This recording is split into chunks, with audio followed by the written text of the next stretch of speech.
ലോക്സഭാ തെരഞ്ഞെടുപ്പ് ഫലമൊക്കെ വന്നിരിക്കുകയാണ്. ഇനിയിപ്പോൾ സർക്കാർ രൂപീകരണ ചർച്ചകളും മറ്റുമൊക്കെയാണ് ഏറ്റവും പ്രധാനപ്പെട്ട വാർത്തകളായി നമ്മുടെ മുൻപിലേക്ക് വരുന്നത്.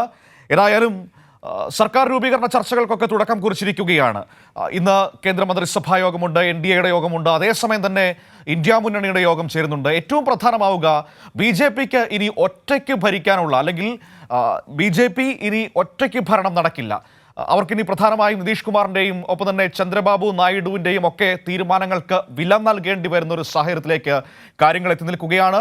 മറുവശത്ത് ഇന്ത്യ മുന്നണിയാകട്ടെ അപ്രതീക്ഷിത കുതിപ്പിൽ വലിയ ആത്മവിശ്വാസത്തിലാണ്. അവർ ഒരുപക്ഷെ സർക്കാർ രൂപീകരണ ചർച്ചകളൊക്കെ തുടങ്ങാനുള്ള സാധ്യതയുണ്ട്. ഏതായാലും ദേശീയ രാഷ്ട്രീയത്തിൽ എന്താണ് സംഭവിക്കുന്നത് എന്ന് ഇനി നമുക്കറിയേണ്ടതുണ്ട്. വിഷ്ണു ദില്ലിയിൽ നിന്ന് നമ്മളോടൊപ്പം ചേരുകയാണ്. നോക്കാം എന്താണ് ദില്ലിയിൽ രാഷ്ട്രീയ ചർച്ചകൾ നടക്കുന്നതെന്ന്, ചൂടേറിയ ചർച്ചകൾ എങ്ങനെയാണെന്ന്. Vishnu, good morning. Good morning Manu. Vishnu, ഇനിയിപ്പോൾ സർക്കാർ രൂപീകരണ ചർച്ചകളിലേക്ക് കടക്കുകയാണ്. ഏതായാലും NDAക്ക് സർക്കാർ രൂപീകരിക്കാനുള്ള ഒരു ഭൂരിപക്ഷം നിലവിലുള്ള സാഹചര്യമുണ്ട്. മറുവശത്ത് ഇന്ത്യ മുന്നണിക്കും സാധ്യതകൾ ഒരുപാട് നിൽക്കുകയാണ്. എങ്ങനെയാണ് ദില്ലിയിലെ രാഷ്ട്രീയ ചർച്ചകൾ ഈ ഘട്ടത്തിൽ തുടങ്ങി വയ്ക്കുന്നത്? മനു, ഇന്നലെ തെരഞ്ഞെടുപ്പ് ഫലം വന്ന സാഹചര്യത്തിൽ തന്നെ ഈ സർക്കാർ രൂപീകരണ ചർച്ചകൾ മുന്നണികൾക്കകത്ത് തന്നെ ആരംഭിച്ചിട്ടുണ്ട്. പ്രത്യേകിച്ച് BJP എത്രയും പെട്ടെന്നൊരു സർക്കാർ രൂപീകരണത്തിലേക്ക് പോകാനുള്ള നീക്കമൊക്കെ തന്നെ നടക്കുന്നുണ്ട്. ഇതിൻ്റെ ഭാഗമായിക്കൊണ്ട് ഇന്നലെ തന്നെ കേന്ദ്ര ആഭ്യന്തരമന്ത്രി അമിത്ഷാ, രാജ്നാഥ് സിംഗ് എന്നിവർ JP നദ്ദയുടെ വസതിയിലെത്തി കൂടിക്കാഴ്ച നടത്തിയിരുന്നു.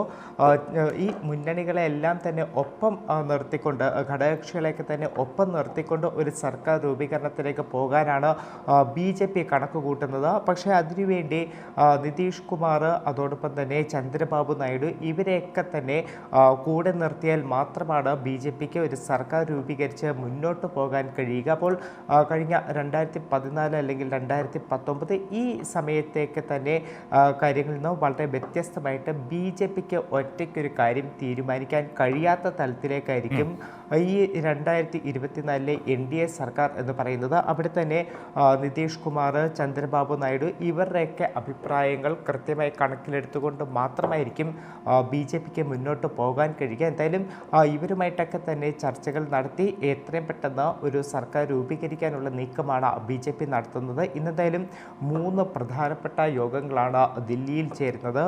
ഒരു യോഗം എന്ന് പറയുന്നത് NDA യോഗമാണ്. ഈ NDA യോഗം ഇന്ന് രാവിലെയാണ് ചേരുക. ആ യോഗത്തിലേക്ക് നിതീഷ് കുമാറിനെ ക്ഷണിച്ചിട്ടുണ്ട്. നിതീഷ് കുമാർ പങ്കെടുക്കും എന്നതാണ് അറിയിച്ചിരിക്കുന്നത്. അതോടൊപ്പം തന്നെ ചന്ദ്രബാബു നായിഡു, JDS നേതാവ് കുമാരസ്വാമി എന്നിവരോടൊക്കെ തന്നെ യോഗത്തിൽ പങ്കെടുക്കണമെന്ന ഒരാവശ്യം അമിത്ഷാ മുന്നോട്ട് വെച്ചിട്ടുണ്ട്. അപ്പോൾ ഈ യോഗത്തിൽ ഇവരെയൊക്കെ തന്നെ ചർച്ചകൾ നടത്തി കൂടെ നിർത്തിയ ഒരു സർക്കാർ രൂപീകരണത്തിലേക്ക് പോകാനുള്ള നീക്കമാണ് BJP നടത്തുന്നത്. അതോടൊപ്പം കേന്ദ്ര മന്ത്രിസഭാ യോഗം ചേരുന്നുണ്ട്. ഒരുപക്ഷെ ഇന്ന് തന്നെ രാഷ്ട്രപതിയെ കാണാനുള്ള ഒരു സാധ്യതയൊക്കെ തന്നെ നിലനിൽക്കുന്നുണ്ട്. അതോടൊപ്പമാണ് മറ്റൊരു പ്രധാനപ്പെട്ട യോഗം ഇന്ന് നടക്കുന്നത്. ഇന്ത്യ മുന്നണിയുടേതാണ്. അത് ഇന്ന് വൈകിട്ടാണ് ഇന്ത്യ മുന്നണിയുടെ യോഗം നടക്കുക. ആ യോഗത്തിൽ എല്ലാ നേതാക്കളും പങ്കെടുക്കും. ഇതിനു പുറമെ ഏത് തലത്തിലായിരിക്കണം മുന്നോട്ട് പോകേണ്ടത്, ഒരു സർക്കാർ രൂപീകരണത്തിലേക്ക് പോകണമോ അല്ലെങ്കിൽ അത്തരം ചർച്ചകൾ നടക്കണോ എന്നതടക്കമുള്ള കാര്യങ്ങൾ ഇന്ത്യ മുന്നണി യോഗത്തിൽ തീരുമാനിക്കും. ഇനി ഇന്ത്യ മുന്നണി ഒരു സർക്കാർ രൂപീകരണ സാധ്യതകൾ തേടുകയാണെങ്കിൽ പോലും ഞാൻ നേരത്തെ സൂചിപ്പിച്ച പോലെ നിതീഷ് കുമാർ, ചന്ദ്രബാബു നായിഡു വിഷ്ണു, അതാണ് ഏറ്റവും പ്രധാനപ്പെട്ട കാര്യം. ഇവിടെ നിതീഷ് കുമാറും ചന്ദ്രബാബു നായിഡുവും ഒക്കെ നിർണായകമാകുന്ന സാഹചര്യമാണ് രണ്ട് ഭാഗങ്ങളിലും. ഇപ്പോൾ NDAയുടെ സർക്കാർ രൂപീകരണ സാധ്യതകളെക്കുറിച്ച് വിഷ്ണു പറഞ്ഞു. നമ്മൾ ഇന്ത്യ മുന്നണിയുടെ ഭാഗത്തേക്ക് വരികയാണെങ്കിൽ അവരുടെ പക്കൽ നിന്ന് ഏതെങ്കിലും തരത്തിലുള്ള ആശയവിനിമയങ്ങൾ ഈ പറയുന്ന പാർട്ടികളുമൊക്കെയായി ബന്ധപ്പെട്ട് നടക്കുന്നുണ്ടോ? അതോ തൽക്കാലത്തേക്ക് എന്താണ് സംഭവിക്കുന്നത് എന്ന് നോക്കിയിട്ട് അതിനുശേഷം ഇടപെടാമെന്നുള്ള തീരുമാനത്തിലാണ്? എന്താണ് അവരുടെ ഒരു നയപരമായ സമീപനം? മനു, ഇതിനകത്ത് പലതരത്തിലുള്ള അഭിപ്രായങ്ങൾ ഇപ്പോൾ ഉയർന്നു വരുന്നുണ്ട്. കഴിഞ്ഞ ദിവസം മമതാ ബാനർജി ആവശ്യപ്പെട്ടത് പ്രധാനമന്ത്രി നരേന്ദ്രമോദി എത്രയും പെട്ടെന്ന് രാജിവെക്കണം എന്നതാണ്. അതോടൊപ്പം തന്നെ മറ്റ് കക്ഷികളുമായിട്ടൊക്കെ തന്നെ ചർച്ചകൾ നടത്തി ഒരു രൂപീകരണത്തിലേക്കൊക്കെ പോകണമെന്ന അഭിപ്രായം കഴിഞ്ഞ ദിവസം മമതാ ബാനർജി മുന്നോട്ട് വെച്ചിരുന്നു. ഉദ്ധവ് താക്കറെ കഴിഞ്ഞ ദിവസം തന്നെ ചൂണ്ടിക്കാട്ടിയത് ഇന്ന് ചേരുന്ന ഇന്ത്യ മുന്നണി യോഗത്തിൽ ആരായിരിക്കണം പ്രധാനമന്ത്രി എന്നതടക്കമുള്ള കാര്യങ്ങളിലേക്ക് ചർച്ചകൾ കടക്കുമെന്നതാണ് ഉദ്ധവ് താക്കറെ ചൂണ്ടിക്കാട്ടിയത്. ആ തലത്തിൽ ഇന്ത്യ മുന്നണിയിലെ പല കക്ഷികളും ഇത്തരത്തിലൊരു സർക്കാർ രൂപീകരണത്തിലേക്ക് പോകണമെന്ന ആവശ്യം മുന്നോട്ട് വെക്കുന്നുണ്ട്. ഇന്നലെ തന്നെ പല തലത്തിലുള്ള ചർച്ചകൾ ഇതുമായി ബന്ധപ്പെട്ട് നടന്നിരുന്നു. Sharad Pawar CPM general secretary Sitaram യെച്ചൂരിയുമായിട്ടും അതോടൊപ്പം തന്നെ നിതീഷ് കുമാറുമായിട്ടും ഇന്നലെ ഫോണിൽ ചർച്ച നടത്തിയിരുന്നു. ഈ ചന്ദ്രബാബു നായിഡുവുമായിട്ട് ഇന്ത്യ മുന്നണിയുടെ ഭാഗമായി നിൽക്കുന്ന MK സ്റ്റാലിൻ ഫോണിൽ വിളിച്ച് സംസാരിച്ചിരുന്നു. അപ്പോൾ ഇത്തരത്തിലുള്ള ചർച്ചകളൊക്കെ തന്നെ അനൗദ്യോഗിക ചർച്ചകളൊക്കെ തന്നെ ഇന്ത്യ മുന്നണിയുമായി ബന്ധപ്പെട്ടും നടക്കുന്നുണ്ട്. എന്തായാലും ഇന്ന് വൈകിട്ട് ചേരുന്ന ഇന്ത്യ മുന്നണിയുടെ യോഗത്തിലായിരിക്കും ഒരു അന്തിമ തീരുമാനത്തിലേക്ക് എത്തുക. ഒരുപക്ഷെ നിതീഷ് കുമാറും അതോടൊപ്പം തന്നെ സർപ്രൈസുകൾക്ക് സാധ്യതയുണ്ടോ ഇന്ത്യ മുന്നണിയുടെ ഭാഗത്തു നിന്നും? കാരണം ഈ ചന്ദ്രബാബു നായിഡുവും നിതീഷ് കുമാറും ഒക്കെ നമുക്കറിയാം കൃത്യമായ അവസരങ്ങൾ നോക്കി ആ സാഹചര്യം വിനിയോഗിച്ച രാഷ്ട്രീയപരമായി മുതലെടുക്കുന്നവരാണ് അവർ. നമുക്കറിയാവുന്നതാണ്. ഇപ്പോൾ നിതീഷ് കുമാറൊക്കെ നേരത്തെ ഇന്ത്യ സഖ്യത്തിൻ്റെ ഭാഗമായിരുന്നു, പിന്നീട് NDAയിലേക്ക് പോയതാണ്. അതുകൊണ്ട് തന്നെ അവരെയൊക്കെ കൂടെ നിർത്തിക്കൊണ്ട് ഇപ്പോൾ ഒഡീഷയിലെ നവീൻ പട്നായിക്കിൻ്റെ പാർട്ടിയുണ്ട്. അപ്പോൾ അവരെയൊക്കെ കൂടെ നിർത്തിക്കൊണ്ട് ഒരുപക്ഷെ ഒരു സർക്കാർ രൂപീകരണത്തിലുള്ള ശ്രമങ്ങളിലേക്ക് ഇന്ത്യ മുന്നണിയും പോയേക്കാം അല്ലേ? മനു, തീർച്ചയായിട്ടും അത്തരത്തിൽ തന്നെയാണ്. ആ തലത്തിലുള്ള ചർച്ചകളൊക്കെ തന്നെ നടക്കുന്നുണ്ട്. പക്ഷേ അവിടെയും വരുന്ന ഒരു പ്രധാനപ്പെട്ട വിഷയം എന്ന് പറയുന്നത് JDUവിനും അതോടൊപ്പം തന്നെ TDPക്കും കൂടി ചേർന്ന് 30 സീറ്റുകളാണ് ഉള്ളത്. ആ 30 സീറ്റിൽ പോലും ഏത് തലത്തിൽ നിതീഷ് കുമാറിനെ വിശ്വാസത്തിലെടുക്കാൻ കഴിയുമെന്നുള്ള ഒരു ചോദ്യം കൂടി ഉയർന്നു വരുന്നുണ്ട്. കാരണം ഇത്തവണ ലോക്സഭാ തെരഞ്ഞെടുപ്പിന് മുന്നേ തന്നെ ഇന്ത്യ മുന്നണിയൊക്കെ രൂപീകരിച്ച് മുന്നോട്ട് പോകുന്ന സാഹചര്യത്തിൽ നിതീഷ് കുമാർ ഇന്ത്യ മുന്നണിക്കൊപ്പം നിൽക്കുന്നു. പക്ഷേ പിന്നീടാണ് ഒരു സുപ്രഭാതത്തിൽ ഇന്ത്യ മുന്നണിയിൽ നിന്നും നേരത്തെ NDA പാളയത്തിലേക്ക് പോകുന്ന ഒരു സാഹചര്യം നിതീഷ് കുമാറിനെ സംബന്ധിച്ചുള്ളത്. അപ്പോൾ ആ ഒരു അവസരവാദ രാഷ്ട്രീയം നോക്കുന്ന നിതീഷ് കുമാർ ഇത്തരത്തിലൊരു സർക്കാർ രൂപീകരണത്തിലേക്ക് വന്നു കഴിഞ്ഞാൽ ഏത് തലത്തിലുള്ള ഡിമാൻഡായിരിക്കും മുന്നോട്ട് വയ്ക്കുക? ഒരുപക്ഷെ പ്രധാനമന്ത്രി സ്ഥാനം പോലും നിതീഷ് കുമാർ ആവശ്യപ്പെടാനുള്ള സാധ്യതകൾ നിലനിൽക്കുന്നുണ്ട്. ഇത് ഇന്ത്യ മുന്നണിയുടെ കാര്യത്തിൽ മാത്രമല്ല, മറിച്ച് BJPയുമായി ചേർന്ന് NDA സർക്കാർ രൂപീകരിക്കുന്ന സാഹചര്യത്തിൽ പോലും നിതീഷ് കുമാർ താക്കോൽ സ്ഥാനം തന്നെയായിരിക്കും ആവശ്യപ്പെടുക. മനു, തീർച്ചയായും. കാരണം നിതീഷ് കുമാർ ഈ പറഞ്ഞതുപോലെ ഇപ്പോൾ NDA സഖ്യത്തിൻ്റെ ഭാഗമാണെങ്കിലും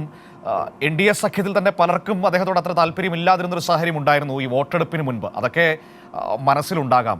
അപ്പോൾ ഏറ്റവും പ്രധാനപ്പെട്ട കാര്യം വിഷ്ണു, ഈ പറയുന്നത് പോലെ BJPക്ക് ഇനി അങ്ങോട്ട് ഒറ്റയ്ക്ക് പഴയ പോലെ തീരുമാനമെടുത്ത് സ്വന്തം ഇഷ്ടത്തിന് മുന്നോട്ട് പോകാൻ കഴിയില്ല എന്നത് തന്നെയാണ്. അവർക്ക് TDPയുടെയും ഈ പറയുന്ന JDUവിൻ്റെയും ഒക്കെ ദയാദാക്ഷിണ്യങ്ങൾക്ക് വഴങ്ങി വേണം ഇനി മുന്നോട്ട് പോകാൻ. ഈ തിരിച്ചടിയെക്കുറിച്ച് അല്ലെങ്കിൽ ഇത്തരത്തിലൊരു സാഹചര്യത്തെക്കുറിച്ച് BJP തെരഞ്ഞെടുപ്പ് ഫലം വന്നതിന് ശേഷം വിലയിരുത്തിയിട്ടുണ്ടോ? അവരുടെ ഒരു നിഗമനം എന്താണ്? മനു, BJP സംബന്ധിച്ച് വലിയ തിരിച്ചടി തന്നെയാണ് ഈ തെരഞ്ഞെടുപ്പ് ഫലം എന്ന് പറയുന്നത്. കാരണം 400 സീറ്റ് എന്നൊക്കെ പറഞ്ഞെടുത്ത് നിന്നും BJPക്ക് ഒറ്റയ്ക്ക് ഭരിക്കാനുള്ള കേവല ഭൂരിപക്ഷം പോലും ലഭിക്കാത്ത സാഹചര്യത്തിലേക്കാണ് ഒരു കൂപ്പുകുത്തുന്ന ഒരു സ്ഥിതിവിശേഷം ഉണ്ടാകുന്നത്. അതിൽ തന്നെ ഏറ്റവും വലിയ തിരിച്ചടി കിട്ടുന്നത് ഇവരുടെ ഉത്തർപ്രദേശ് ഉൾപ്പെടെയുള്ള ഹിന്ദി ഹൃദയഭൂമിയിലെ സംസ്ഥാനങ്ങളിൽ BJPക്ക് വലിയ തിരിച്ചടി കിട്ടുന്നു. അതിൽ ഉത്തർപ്രദേശിൽ ലഭിച്ച തിരിച്ചടി നമ്മൾ എടുത്തു പറയേണ്ടതാണ്. കാരണം 26ലധികം സീറ്റുകളാണ് ഇത്തവണ BJPക്ക് കൈവിടുന്ന സാഹചര്യം ഉണ്ടാകുന്നത്. അമേഠിയിൽ സ്മൃതി ഇറാനി 1,65,000 വോട്ടുകൾക്ക് കോൺഗ്രസ് സ്ഥാനാർത്ഥി KL ശർമ്മയോട് തോൽക്കുന്ന സാഹചര്യം ഉണ്ടാകുന്നു. അയോധ്യ ഉൾപ്പെടുന്ന ഫൈസാബാദ് അത് നഷ്ടമാകുന്ന സാഹചര്യം ഉണ്ടാകുന്നു. ഇതിനൊക്കെ പുറമെ പ്രധാനമന്ത്രി നരേന്ദ്രമോദി മോദി പ്രഭാവം ഒരു തരത്തിലും ഇത്തവണ തെരഞ്ഞെടുപ്പിൽ കാണാൻ കഴിയാതെ പോകുന്നു. വാരണാസിയിൽ പ്രധാനമന്ത്രി വളരെ കഷ്ടപ്പെട്ട് വിയർത്താണ് അവിടെ ഒരു ജയത്തിലേക്ക് എത്തുന്ന സാഹചര്യം ഉണ്ടാകുന്നത്. അപ്പോൾ ഇതൊക്കെ തന്നെ BJPക്കകത്ത് വലിയ ചർച്ചകളിലേക്ക് വഴിവെക്കുന്ന കാര്യമാണ്. കാരണം ഉത്തർപ്രദേശിൽ വലിയ തലത്തിലുള്ള ഒരു പ്രചരണമൊക്കെ നടത്തിയിട്ടും എന്തുകൊണ്ടാണ് ഇത്ര വലിയ തിരിച്ചടി, അത് മോദിയുടെ മണ്ഡലത്തിൽ പോലും ഇത്ര വലിയ തിരിച്ചടി നേരിട്ടത് എന്നതിനെക്കുറിച്ച് പാർട്ടിക്കകത്ത് എന്തായാലും വലിയ ചർച്ചകളിലേക്ക് കടക്കും. അതിൽ തന്നെ യോഗി ആദിത്യനാഥിൻ്റെ കാര്യമടക്കം ചർച്ചകളിലേക്ക് വരും. നേരത്തെ അതൊരു പ്രധാനപ്പെട്ട വിഷയമാണല്ലോ. കാരണം ഈ നരേന്ദ്രമോദിക്കെതിരെ BJPയിൽ ഇത്രയും നാളും എതിരഭിപ്രായങ്ങൾ ഉണ്ടായിരുന്നുവെങ്കിൽ പോലും അത് പുറത്തേക്ക് പറയാനുള്ള ധൈര്യമില്ലാതിരുന്ന ഒരു സാഹചര്യം ഉണ്ടായിരുന്നു. പക്ഷേ ഇപ്പോൾ കാര്യങ്ങൾ മാറുകയാണോ? മോദി പ്രഭാവം രാജ്യത്ത് ചോദ്യം ചെയ്യപ്പെട്ടതുപോലെ തന്നെ BJPക്കുള്ളിലും വരും ദിവസങ്ങളിൽ മോദി എന്ന സർവാധികാരി അമിത്ഷാ മോദി കൂട്ടുകെട്ട്, ആ ദ്വയം അത് ചോദ്യം ചെയ്യപ്പെടാനുള്ള, അവരുടെ തീരുമാനങ്ങളെ ചോദ്യം ചെയ്യപ്പെടാനുള്ള സാഹചര്യമുണ്ടോ? മനു, തീർച്ചയായിട്ടും അത്തരത്തിലുള്ള സാഹചര്യങ്ങളിലേക്കൊക്കെ തന്നെയാണ് പോകുന്നത്. കാരണം ഈ ഉത്തർപ്രദേശിൻ്റെ കാര്യം പോലും ഞാൻ നേരത്തെ പറഞ്ഞു വന്നത്, കഴിഞ്ഞ തെരഞ്ഞെടുപ്പ് സാഹചര്യത്തിൽ ജയിലിൽ നിന്ന് പുറത്തിറങ്ങിയ അരവിന്ദ് കെജ്രിവാൾ പറഞ്ഞൊരു കാര്യമുണ്ട്. അതായത് മൂന്നാമതും മോദി അമിത്ഷായൊക്കെ തന്നെ അധികാരത്തിൽ വരുന്ന സാഹചര്യമുണ്ടായാൽ ഉത്തർപ്രദേശ് മുഖ്യമന്ത്രി സ്ഥാനത്ത് നിന്നും യോഗി ആദിത്യനാഥിനെ മാറ്റുമെന്നൊരു കാര്യം പറഞ്ഞിരുന്നു. അപ്പോൾ അതൊക്കെ തന്നെ ഈ തെരഞ്ഞെടുപ്പിൽ പ്രതിഫലിച്ചു എന്ന് നമുക്ക് പറയേണ്ടി വരും. അതാണ് ഉത്തർപ്രദേശിൽ വലിയൊരു തിരിച്ചടി ബി ജെ പിക്ക് ലഭിക്കാനുള്ള ഒരു സാഹചര്യം ഉണ്ടാകുന്നത്. ഇതിനു പുറമെയാണ് മറ്റ് സംസ്ഥാനങ്ങളിലും.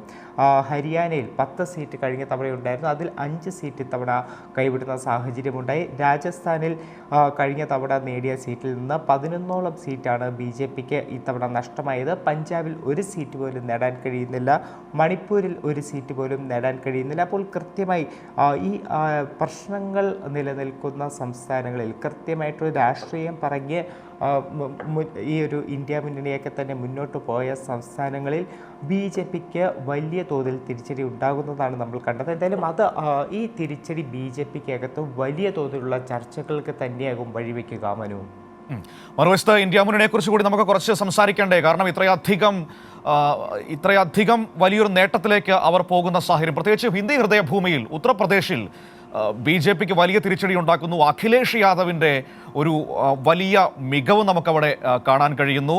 ഒരുമിച്ച് നിന്നാൽ ബി ജെ പി പരാജയപ്പെടുത്താൻ കഴിയുന്ന ശക്തിയാണ് എന്ന വലിയൊരു സന്ദേശം ഇന്ത്യ മുന്നണി ഇപ്പോൾ രൂപപ്പെടുത്തിയെടുത്തിട്ടുണ്ട്. അപ്പോൾ വരും ദിവസങ്ങളിൽ ഈ ഐക്യത്തിന് ഒരു തുടർച്ച വേണം. അപ്പോൾ അതിനനുസരിച്ചുള്ള ശക്തമായ നീക്കങ്ങളിലേക്ക്, നടപടികളിലേക്ക് ഇന്ത്യ സഖ്യം പോകുമ്പോൾ അതിനെ എങ്ങനെയാണ് കാണേണ്ടത്?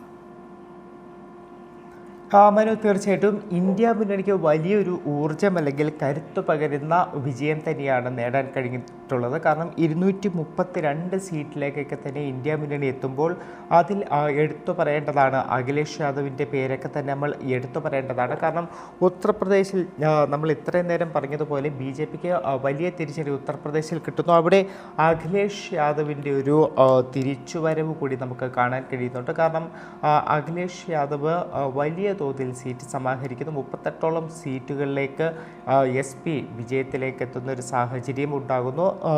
അതോടൊപ്പം തന്നെ BSP ഉത്തർപ്രദേശിൽ ചിത്രത്തിലേ ഇല്ലാതെ പോകുന്ന സാഹചര്യം ഉണ്ടാകുന്നു. ഇതൊക്കെ തന്നെ അഖിലേഷ് യാദവ് അത്രത്തോളം ഉത്തർപ്രദേശിൽ ഇത്തവണ വർക്ക് ചെയ്തിരുന്നു. തമിഴ്നാട്ടിൻ്റെ കാര്യം നോക്കിക്കഴിഞ്ഞാൽ തമിഴ്നാട്ടിലും ബി ജെ പിക്ക് 1 സീറ്റ് പോലും ലഭിക്കാതെ പോകുന്ന സാഹചര്യം ഉണ്ടാകുന്നു. അവിടെ MK സ്റ്റാലിൻ അല്ലെങ്കിൽ DMK വലിയ തോതിൽ അത്രത്തോളം വർക്ക് ചെയ്ത സാഹചര്യം. ഇതൊക്കെ തന്നെ ഇന്ത്യ മുന്നണി ഒരുമിച്ച് നിന്നുകൊണ്ടാണ് ഇത്തരത്തിൽ വലിയൊരു വിജയത്തിലേക്ക് എത്തുന്നത്. അതുതന്നെയാണ് കഴിഞ്ഞ ദിവസം നേതാക്കളൊക്കെ തന്നെ ചൂണ്ടിക്കാട്ടിയത്. ഈ ഒരുമിച്ച് നിന്ന് കഴിഞ്ഞാൽ BJPയെ തോൽപ്പിക്കാൻ കഴിയുമെന്നുള്ള ഒരു സന്ദേശം കൂടിയാണ് ഇപ്പോൾ പുറത്തു വന്നത് എന്നൊരു കാര്യം. മനു, ശരി. ഏതായാലും വിഷ്ണു, നമുക്ക് വരും സമയങ്ങളിൽ അതിൻ്റെ കൂടുതൽ വിശദമായ ചർച്ചകളിലേക്കൊക്കെ പോകേണ്ടി വരും. ഏതായാലും സർക്കാർ രൂപീകരണ ചർച്ചകളാണ് ഇനി ദേശീയ തലസ്ഥാനത്തേക്ക് ശ്രദ്ധാകേന്ദ്രമാവുക. NDA സർക്കാർ രൂപീകരണ ചർച്ചകൾക്ക് തുടക്കമിട്ട് കഴിഞ്ഞു.